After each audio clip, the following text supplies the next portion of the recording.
High everyone welcome to teens body Arunima. आज के नवम श्रेणीर द्वितीय अध्याय विटामिन निये आलोचना करब। এই ভিটামিন অংশের মধ্যে অনেক ছোট ছোট প্রশ্ন আসে যেগুলো পরীক্ষাতে ছোট প্রশ্ন হিসাবে খুব বেশি আসে। সেজন্য এই চ্যাপ্টারটা খুব ভালো করে শোনো এবং এই ছোট ছোট ইনফরমেশন যেগুলো পরীক্ষায় আসতে পারে সেগুলো তোমরা নোট করে নিও। চলো শুরু করা যাক।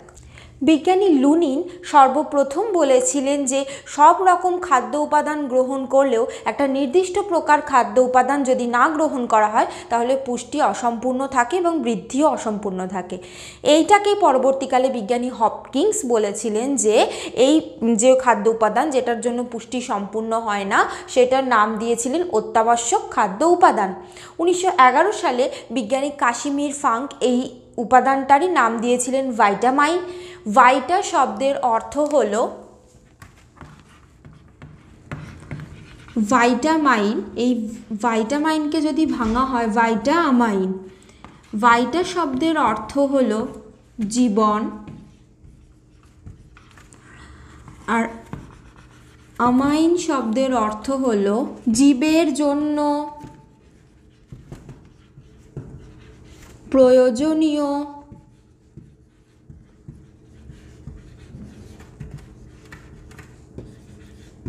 রাসায়নিক মূলক। অর্থাৎ এই দুটোর অর্থকে যুক্ত করলে কি হয় যে জীবনের জন্য একটা জীবের মধ্যে যে প্রয়োজনীয় রাসায়নিক মূলক আছে প্রয়োজন যেটা অত্যাবশ্যকীয় পুষ্টি উপাদানের মধ্যে পড়ে সেটাকেই বলছে ভাইটামাইন। পরবর্তীকালে 1920 সালে বিজ্ঞানী জে.সি. ড্রুমন্ড এই ভাইটামাইন শব্দ থেকে এই ইটাকে বাদ দিয়ে দেন এবং তার ফলে তিনি নাম রাখেন ভিটামিন। ঠিক আছে, তাহলে ভিটামিন কাকে বলে? যে বিশেষ খাদ্য উপাদান খাদ্যের মধ্যে স্বল্প পরিমাণে উপস্থিত থেকে জীবদেহের পুষ্টি ও বৃদ্ধি ঘটায় এবং রোগ প্রতিরোধ ক্ষমতা গড়ে তোলে এবং যার অভাবে জীবদেহে বিভিন্ন রোগ লক্ষণ প্রকাশ পায় তাকেই বলছে ভিটামিন। তাহলে ভিটামিনের প্রধান কাজ কি? পুষ্টি এবং বৃদ্ধি সম্পূর্ণ করা, রোগ প্রতিরোধ ক্ষমতা গড়ে তোলা। আর এর অভাবে কি হয়? বিভিন্ন রোগ লক্ষণ দেখা যায়। এক একটা ভিটামিনের ক্ষেত্রে এক একটা রোগ লক্ষণ দেখা যায়। এরপর আসি ভিটামিনের বৈশিষ্ট্যতে। প্রথম বৈশিষ্ট্য হলো ভিটামিন হলো জৈব অনুঘটক যেটা বিপাক ক্রিয়ায় উৎসেচকের সাথে কোএনজাইম রূপে কাজ করে। নামটা থেকেই বুঝতে পারছো কোএনজাইম মানে এনজাইমের সাথে থেকে বিক্রিয়াটা হতে ও সহায়তা করে। তারপরের পয়েন্ট হলো এটা স্বাভাবিক খাদ্যে স্বল্প পরিমাণে উপস্থিত থাকে। পরের পয়েন্ট হলো এই ভিটামিন আমাদের শরীরে কিন্তু স্বল্প পরিমাণেই প্রয়োজন। অন্যান্য খাদ্য যতটা প্রয়োজন মানে ধরো প্রোটিন, কার্বোহাইড্রেট, ফ্যাট তার থেকে কিন্তু এই ভিটামিন অনেক কম পরিমাণে প্রয়োজন। 4 নম্বর পয়েন্ট হলো ভিটামিন উচ্চ তাপমাত্রায়, জ্বালন ক্রিয়ায়, তারপর তীব্র সূর্যালোকে, রন্ধনকালে আর ক্ষারীয় পরিবেশে এর যে ভিটামিনের যে গুণ সেটা নষ্ট হয়ে যায়। খাদ্য যখন বেশি শুকিয়ে যায় বা বেশি সেদ্ধ হয়ে যায় তার মধ্যেও কিন্তু ভিটামিনের গুণ নষ্ট হয়ে যায়। ভিটামিন পরিপাক ক্রিয়ায় কিন্তু নষ্ট হয় না। তারপরের পয়েন্ট হলো সাধারণত উদ্ভিদ দেহে ভিটামিন সংশ্লেষিত হয় কিন্তু কিছু কিছু ভিটামিন আমাদের দেহ তৈরি হয়। যেমন ধরো সূর্যালোক থেকে ভিটামিন ডি তৈরি হয়। তারপর ধরো আমাদের যে বিটা ক্যারোটিন আছে বিটা ক্যারোটিন থেকে ভিটামিন এ তৈরি হয়, সেটা যকৃতে বা লিভারের মধ্যে হয়। এছাড়াও আমাদের অন্ত্রের মধ্যে আছে এস্চেরিশিয়া কোলি বা কোলাই। এই ব্যাকটেরিয়াও কিন্তু তার দেহে ভিটামিন বি12 তৈরি করে এবং সেটা আমাদেরকে দেয়। অর্থাৎ আমাদের শরীরে কিন্তু এই 3টে ভিটামিন নিজে থেকে তৈরি হতে পারে। ভিটামিন আমাদের শরীরে শক্তি উৎপন্ন করে না এবং জীবদেহ গঠনেও সাহায্য করে না। অর্থাৎ আমরা যেমন কার্বোহাইড্রেট, প্রোটিন, ফ্যাট খেয়ে এগুলো থেকে আমরা শক্তি পাই, ভিটামিন থেকে কিন্তু আমরা এরকম কোনো শক্তি পাই না আর এটা আমাদের দেহ গঠনেও সাহায্য করে না। তাহলে কিসে কাজে লাগে?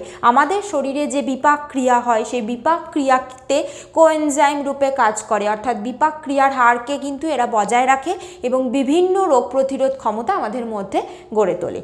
তাহলে চলো এখন ভিটামিনের শ্রেণীবিভাগ দেখে নিই। ভিটামিন সাধারণত দুভাগে ভাগ করা যায় দ্রাব্যতা অনুযায়ী।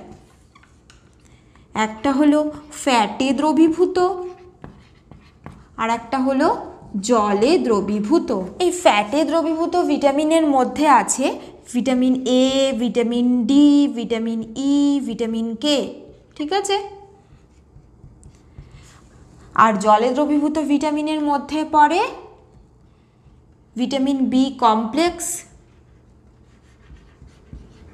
আর ভিটামিন সি।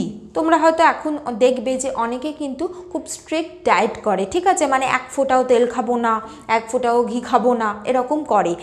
এটা কিন্তু শরীরে ভালোর থেকে খারাপ করে। কি খারাপ করে? প্রথম কথা, আমাদের শরীরের যে পুরোটা যে স্কিন দিয়ে ঢাকা, সেই স্কিনের কিন্তু একটা বড় অংশ তৈরি হচ্ছে ফ্যাট দিয়ে, সেটা তো একটা পার্ট গেল। আর ভিটামিনের কি অংশ এখানে? এই যে ভিটামিনগুলো ফ্যাটে দ্রবীভূত, মানে এ, ডি, ই, কে, এইগুলো কিন্তু ফ্যাট ছাড়া আমাদের শরীরে অ্যাবজর্পশন হয় না। মানে তুমি ধরো যে খেতে বসেছো, তাতে যদি 0 অয়েল হয়, এক ফোঁটাও তেল নেই, এক ফোঁটাও ঘি নেই, তাহলে সেইটার ভিতরে যে ধরো মানে ভিটামিন আছে এই যে ফ্যাটে দ্রবীভূত, সেগুলো কিন্তু তোমার বডি এক ফোঁটাও অ্যাবজর্ব করতে পারবে না। তার মানে কি হলো? তোমার শরীর কিন্তু ভিটামিন অ্যাবজর্পশন করতে পারছে না, কারণ এই তোমার ফ্যাটের অভাব। সেটা কিন্তু তোমার শরীরে গিয়ে আলটিমেটলি ইমিউনিটিকে কমিয়ে দেয়। সেই জন্য ওরকম প্রচণ্ড ডায়েট করে কোনো লাভ নেই। একটা ব্যালেন্স ডায়েট সবসময় খাওয়া উচিত, যেটাতে proper carbohydrate, protein, fat, vitamin, minerals, জল সব একদম ঠিক ঠিক পরিমাণে থাকবে। কোনোটা একদম বাদ দিলে কিন্তু সেটা শরীরের জন্য একেবারেই ভালো নয়। চলো এরপর প্রত্যেকটা ভিটামিন নিয়ে ডিটেলসে আলোচনা করব। তার প্রথমেই আসি ভিটামিন এ। আগেই আমরা পড়লাম যে ভিটামিন এ একটি ফ্যাটে দ্রবীভূত ফ্যাটে দ্রাব্য ভিটামিন। এই ভিটামিনের রাসায়নিক নাম হলো রেটিনল। এই প্রত্যেকটা ভিটামিনের রাসায়নিক নাম কিন্তু খুব ভালো করে পড়তে হবে। তাহলে ভিটামিন এর রাসায়নিক নাম হলো রেটিনল, ঠিক আছে। এই ভিটামিন এ কে অ্যান্টি জেরপ্থ্যালমিক ভিটামিনও বলে। অ্যান্টি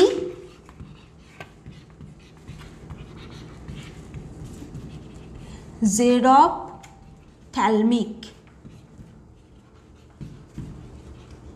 তাহলে এইটা কেন বলছে? কারণ হলো এই ভিটামিন এর অভাবে শরীরে জেরপ্থ্যালমিয়া হয়। জেরপ্থ্যালমিয়া হলো অক্ষি ঝিল্লির প্রদাহ, অর্থাৎ চোখের ওপর যে আমাদের ঝিল্লি বা পর্দা আছে সেইটার প্রদাহ হয়, তার ফলে যে রোগ হয় সেটার নাম হলো জেরপ্থ্যালমিয়া। অর্থাৎ কিন্তু তুমি যদি ভিটামিন এ নাও তাহলে এই রোগটা তোমার হচ্ছে না, রোগ প্রতিরোধ হচ্ছে। সেই জন্য এটাকে অ্যান্টি জেরপ্থ্যালমিক ভিটামিন বলে। এই ভিটামিন এর উৎস কী কী? উৎস সর্বদাই দুটো শ্রেণীতে ভাগ করা হয়, একটা উদ্ভিজ্জ আর একটা প্রাণীজ। উদ্ভিজ্জর মধ্যে আসে কি, যেগুলো উদ্ভিদ থেকে আমরা যেখান থেকে ভিটামিন এ পাই, যেমন ধরো যে কোনো কমলা রঙের বা হলুদ, ডার্ক হলুদ রঙের যে সমস্ত ফল, সেগুলো থেকেই কিন্তু আমরা ভিটামিন এ পাই। যেমন ধরো আম, তারপর ধরো তোমার টমেটো, গাজর, এছাড়াও পালং শাক থেকে প্রচুর পরিমাণে পাওয়া যায় ভিটামিন এ, বাঁধাকপি থেকে প্রচুর পরিমাণে ভিটামিন এ পাওয়া যায়। এগুলো হলো উদ্ভিজ্জ উৎস। প্রাণীজ উৎসের মধ্যে কি কড, হাঙর, এই সমস্ত মাছের লিভারের থেকে মানে লিভারের এক্সট্রাকশন পাওয়া যায়, ঠিক আছে, মানে লিভারজাত তেল পাওয়া যায়, সেই তেল থেকে ভিটামিন এ পাওয়া যায়। এছাড়াও স্বল্প পরিমাণে দুধের মধ্যে, তারপর ডিমের যে কুসুম সেটার মধ্যে, মাখন, এগুলোর মধ্যেও ভিটামিন এ পাওয়া যায়। এরপর আসি ভিটামিন এর কাজ কি। ভিটামিন এর কাজ তোমাদের খুব ভালো করে বুঝতে হবে, যার জন্যই তোমরা রিলেট করতে পারবে যে ভিটামিন এর অভাবে কি কি হয়। তাহলে ভিটামিন এর কাজ কি? প্রথম কাজ হলো চোখের মধ্যে রেটিনায় যে রড কোষ আছে, যেটা আমাদের কম আলোতে দেখতে সাহায্য করে, সেইটাকে ভালো রাখে, ঠিক আছে। 2 নম্বর হলো এটা আবরণী কলাকে ভালো রাখে, মানে আমাদের লালা গ্রন্থি, জিহ্বা, তারপর ধরো গলবিল, এগুলোতে যে আবরণী কলা আছে সেগুলোকে ভালো করে রাখে। তারপর আমাদের ত্বককে ভালো রাখে। এই ভিটামিন এ আমাদের ত্বকের যে গঠন সেটাকে স্বাভাবিক রাখে। এছাড়াও এই ভিটামিন এ আমাদের রোগ প্রতিরোধ ক্ষমতাকে গড়ে তোলে। এবার দেখো এগুলোর অভাবে কি কি হচ্ছে। প্রথম হলো ভিটামিন এর অভাবে কিন্তু প্রথম যেটা অ্যাফেক্ট করে সেটা হলো চোখের বিভিন্ন রকম রোগ হয়। তোমার যখন গ্রোথ হচ্ছে, মানে ছোটোবেলায় যদি তোমার প্রপার নিউট্রিশন না হয়, অর্থাৎ তুমি যদি প্রপারলি ভিটামিন এ না নাও, তখন কিন্তু তোমার যে চোখের মধ্যে রেটিনাতে যে রড কোষ তার সংশ্লেষ ব্যাহত হয়, তার ফলে রাতকানা রোগ হয়। অর্থাৎ রাত্রিবেলা কিন্তু স্পষ্ট দেখতে পারবে না, কারণ রাতের ভিশনটা দেখতে কিন্তু মেনলি আমাদের সাহায্য করে রড কোষ। এছাড়াও কি হয়, চোখের ওপর একরকম ঝিল্লি আছে, হ্যাঁ, মানে চোখের ওপর অক্ষি ঝিল্লি আছে, যেটা চোখের ওপর পর্দা আছে, সেই পর্দাতে কিন্তু একরকম শুষ্ক প্রদাহ হয়, যেটাকে বলে জেরপ্থ্যালমিয়া, সেটাও ভিটামিন এর জন্য হয়।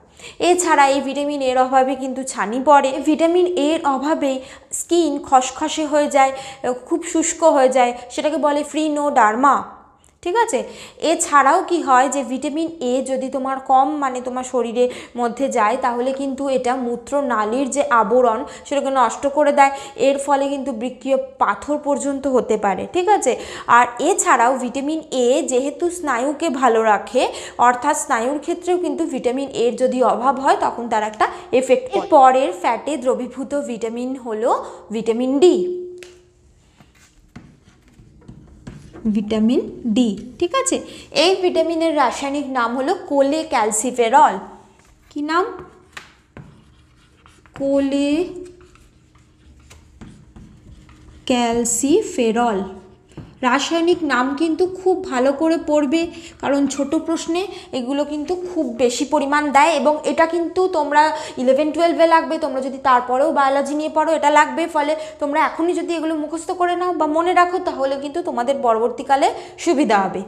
এই ভিটামিন ডি কি অনেক সময় অ্যান্টি র্যাকাইটিক ভিটামিনও বলে, কারণ ভিটামিন ডি এর অভাবে রিকেট রোগ হয়। যেহেতু ভিটামিন ডি রিকেট রোগকে প্রতিরোধ করে, তাই একে অ্যান্টি র্যাকাইটিক ভিটামিন বলে। Anti rachitic.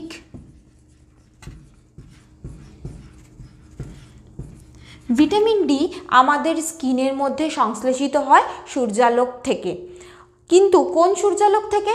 যখন সূর্য উদিত হয় এবং যখন সূর্য অস্ত যায়, সেই যে সূর্যালোক আসে সেই সূর্যালোক থেকে কিন্তু আমাদের শরীরে বেশি পরিমাণ ভিটামিন ডি তৈরি হতে পারে। যে সময় ট্যানিং কম থাকে, মানে সূর্যালোকের তেজ কম থাকে, সেই সময় ট্যানিং হওয়ার চান্সেস কম হয়, তখনই ভিটামিন ডি বেশি পরিমাণ তৈরি হয়। আমাদের একটা ইন্টারেস্টিং ফ্যাক্ট শেয়ার করছি, সেটা হলো দিন যত বাড়ে, মানে ধরো সূর্য যত মধ্য আকাশে যেতে থাকে, সূর্যের তেজ বাড়ে, তার ফলে তুমি তখন রোদে বেরোলে কিন্তু তোমার ট্যানিং হওয়ার চান্সেস অনেক বেশি থাকে, তাই তো? তার মানে কি, যত ট্যানিং এই যে হওয়ার চান্সেস বাড়ে, তত ভিটামিন ডি তৈরি হওয়ার সম্ভাবনা কমে। বোঝা গেল?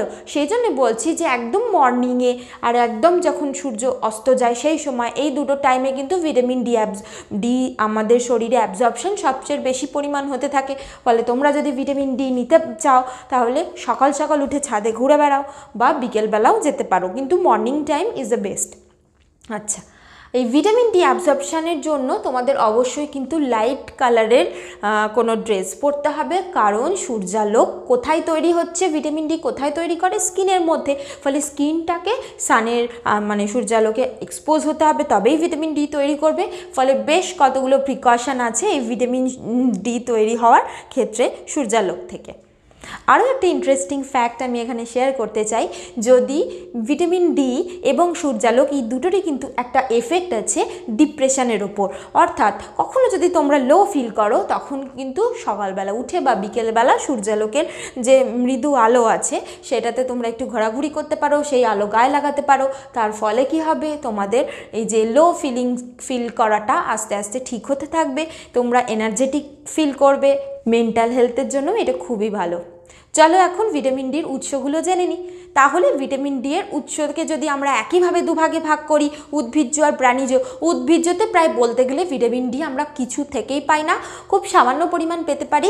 যে আমরা উদ্ভিদ থেকে যে সমস্ত তেলগুলো পাই সেগুলো থেকে খুব সামান্য পরিমাণ পেতে পারি, মানে সেটা খুবই সামান্য। আর প্রাণী থেকে কি কোথায় পেতে পারি?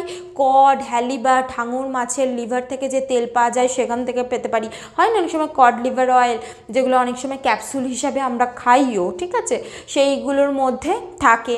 এছাড়াও সামান্য পরিমাণ দুধ, ডিম, মাখন এগুলোতে থাকে। ভিটামিন ডি এর ভূমিকা কী বা কাজ কী?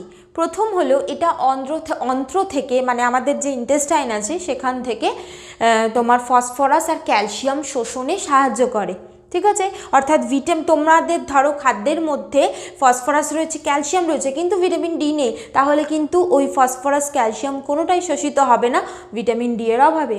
তারপর হলো আমাদের যে বৃক্কীয় নালিকা আছে মানে বৃক্কর মধ্যে যে ইউরিন ফর্মেশন হচ্ছে বা জলের বিশোষণ হচ্ছে, সেইখানেও কিন্তু শরীর থেকে যদি কোনো এক্সেস ফসফরাস এবং ক্যালসিয়াম বেরিয়ে যেতে থাকে তখন সেইটাকেও কিন্তু অ্যাবজর্ব করে নেয়, অর্থাৎ বৃক্কীয় নালিকার মধ্যেও কিন্তু ক্যালসিয়াম আর ফসফরাসের বিশোষণ ঘটায়।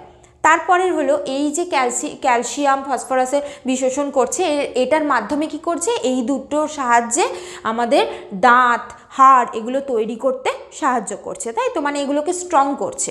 তাহলে ভিটামিন ডি এর কাজ বোঝা গেল। এবার ভিটামিন ডি এর অভাবে কি হয় মনে রাখবে, ভিটামিন ডি ছাড়া কিন্তু ফসফরাস আর ক্যালসিয়াম কোনোটাই অ্যাবজর্ভ করে না, আমাদের অন্ত্র অ্যাবজর্ভ করে না, তাই তো।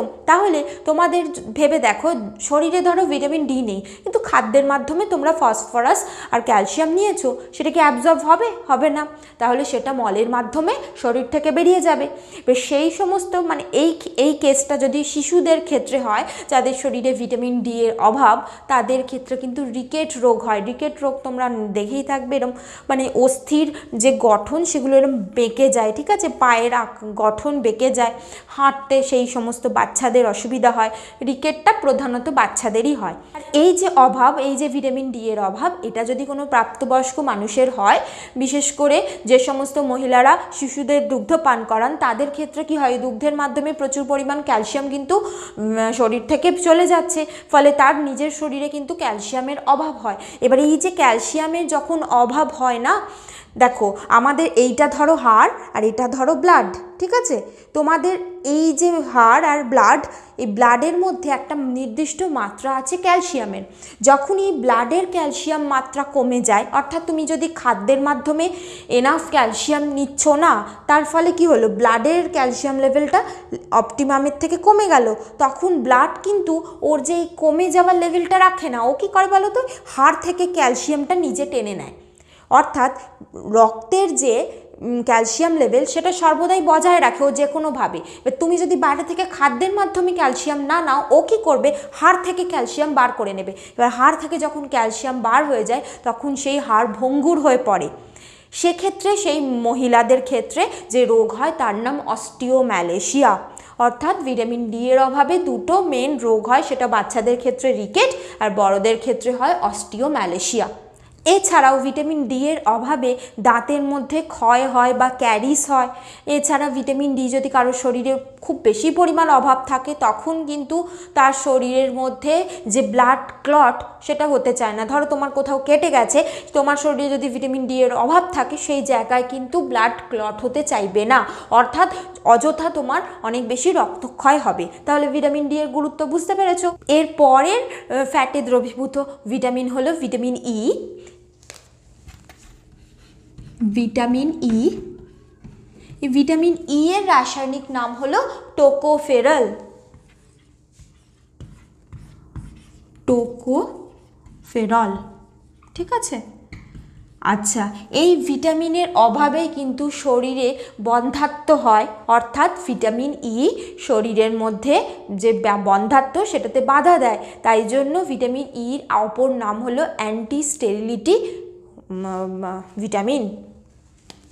Anti sterility.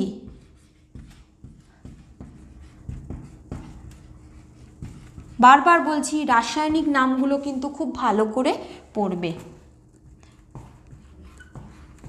ভিটামিন, আচ্ছা, এই ভিটামিন ই এর উৎসকে আমরা দুভাগে ভাগ করতে পারি, উদ্ভিজ্জ আর প্রাণীজ। উদ্ভিজ্জর মধ্যে বিভিন্ন অঙ্কুরিত ছোলা, মুগ এগুলো থেকে প্রচুর পরিমাণে পাই। তাছাড়া ধরো লেটুস, শাক, বিভিন্ন রকম শাকসবজি থেকে পাই। তারপর ধরো গমের অঙ্কুরিত বীজ থেকে পেতে পারি। প্রাণীজর ক্ষেত্রে প্রাণীতে খুবই প্রাণীজ যে কোনো উৎসর ক্ষেত্রে ভিটামিন ই খুব অল্প পরিমাণ পাওয়া যায়, কিন্তু খুব সামান্য পরিমাণে দুধ, ডিম, তারপর মাখন এগুলোতে থাকে। তাহলে ভিটামিন ইর ভূমিকা কী? প্রথম হলো এটা গর্ভধারণে সাহায্য করে, দ্বিতীয় হলো যে গর্ভপাতকে রোধ করে, তৃতীয় হলো এটা দুগ্ধক্ষরণে সাহায্য করে, ঠিক আছে। আর এটা হলো ভ্রূণের বৃদ্ধিতে সাহায্য করে। এই ভিটামিনের অভাবে তাহলে কি হতে পারে? ভিটামিন ইর অভাবে শরীরে বন্ধ্যাত্ব আসে, অর্থাৎ গর্ভধারণ হতে চায় না। আর অনেক সময় যদি গর্ভধারণ হয়েও যায়, গর্ভপাত হয়ে যায়। এছাড়াও এই ভিটামিনের অভাবে ভ্রূণের বৃদ্ধি ঘটে না। তারপর ধরো দুগ্ধ ক্ষরণ হতে চায় না। তারপর ধরো এই ভিটামিনের অভাবে লিভারের মধ্যে ক্ষয় বা নেক্রোসিস দেখা যায়, অর্থাৎ লিভার কিন্তু ক্ষয় হতে থাকে। এর পরের ফ্যাটে দ্রবীভূত ভিটামিন হলো ভিটামিন কে। এই ভিটামিন কে এর রাসায়নিক নাম হলো ফাইলোকুইনোন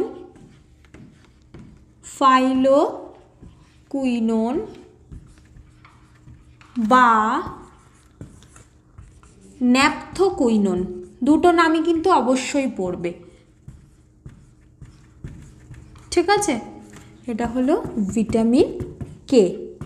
এই ভিটামিন কে এর জন্যই কিন্তু আমাদের রক্ত তঞ্চিত হয় বা রক্তক্ষরণ বাধাপ্রাপ্ত হয়, অর্থাৎ এই ভিটামিন রক্ত তঞ্চনে সাহায্য করে। সেই জন্য এই ভিটামিনকে অ্যান্টি হ্যামারেজিক ভিটামিন বলে। কি? অ্যান্টি হ্যামারেজিক, অর্থাৎ হ্যামারেজ হতে দেয় না।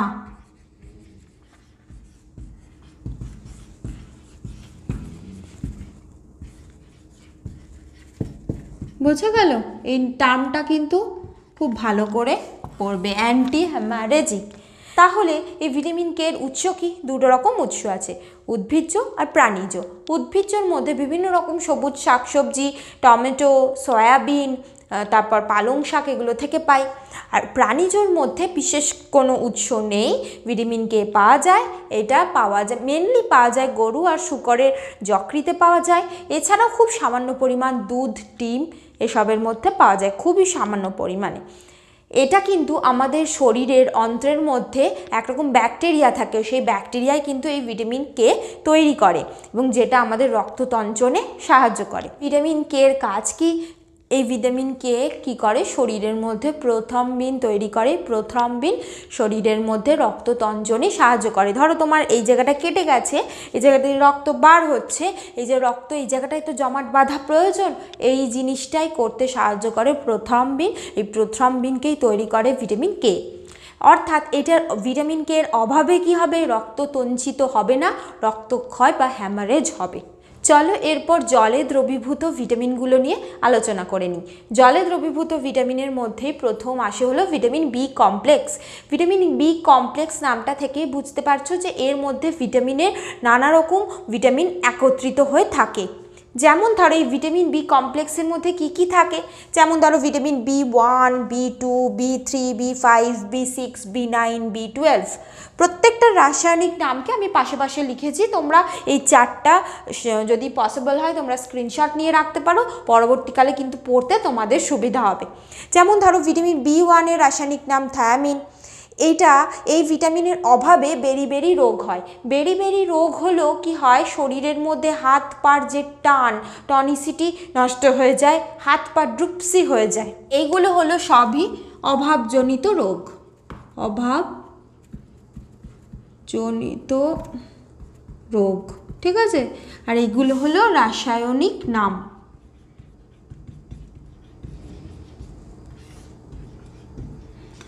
তারপরে ভিটামিন বি12 এর রাসায়নিক নাম হলো রাইবোফ্লাভিন। এই ভিটামিন বি12 এর অভাবে হয় স্টোমাটাইটিস আর গ্লসাইটিস। স্টোমাটাইটিস হলো ঠোঁটের কোণে অনেক সময় ঘা হয়, সেটার নাম হলো স্টোমাটাইটিস। আর জিভের মধ্যে যদি কোনো ঘা হয় সেটার নাম হলো গ্লসাইটিস। এরপর হলো ভিটামিন বি3, যেটার রাসায়নিক নাম হলো প্যান্টোথেনিক অ্যাসিড। এর অভাবে হয় স্নায়ুক্ষয়, মানসিক বিকার হয়, শরীর ক্লান্ত হয়ে পড়ে। তারপর হলো ভিটামিন বি5, যেটার রাসায়নিক নাম হলো নিয়াসিন। এই নিয়াসিনের অভাবে হয় পেলেগ্রা একরকম স্কিন ডিজিজ, ঠিক আছে। তারপর হলো ভিটামিন বি6, সেটার রাসায়নিক নাম হলো পিরিডক্সিন। এর অভাবে চুল পড়া, স্নায়ুক্ষয় এগুলো হয়। তারপর হলো ভিটামিন বি9, সেটার রাসায়নিক নাম হলো ফোলিক অ্যাসিড বা ফোলেট। এটার জন্য হয় মেগালোব্লাস্ট অ্যানিমিয়া। অ্যানিমিয়া মানেই জানো যে শরীরের মধ্যে রক্তাল্পতা মানে হলো হিমোগ্লোবিনের অভাব, সেইটার জন্য দায়ী এই ফলিক অ্যাসিড আর সায়ানোকোবালামিন। কিন্তু এই দুটোর জন্য দুটো ডিফারেন্ট অ্যানিমিয়া হয়। এটার এই ভিটামিন B9 বা ফলিক অ্যাসিডের জন্য হয় মেগালোব্লাস্ট অ্যানিমিয়া, আর ভিটামিন B12 বা সায়ানোকোবালামিন এটার জন্য হয় পার্নিশিয়াস অ্যানিমিয়া। তোমরা যদি এই ভিটামিনগুলোর নাম সহজে মনে রাখতে চাও, সেটার ওপর আমার একটা শর্ট ভিডিও আছে, তোমরা সেইটা দেখে নিতে পারো, আমি আই বাটনে দিয়ে দেবো। এরপরে জলে দ্রাব্য ভিটামিন হলো ভিটামিন সি। এই ভিটামিন সি এর রাসায়নিক নাম হলো অ্যাসকর্বিক অ্যাসিড। ভিটামিন সি যার রাসায়নিক নাম ascorbic acid. Vitamin C scurvy রোগ প্রতিরোধ করে, সেই জন্য এই ভিটামিন সিকে অ্যান্টি স্করবিউটিক ভিটামিন বলে। কি? অ্যান্টি স্করবিউটিক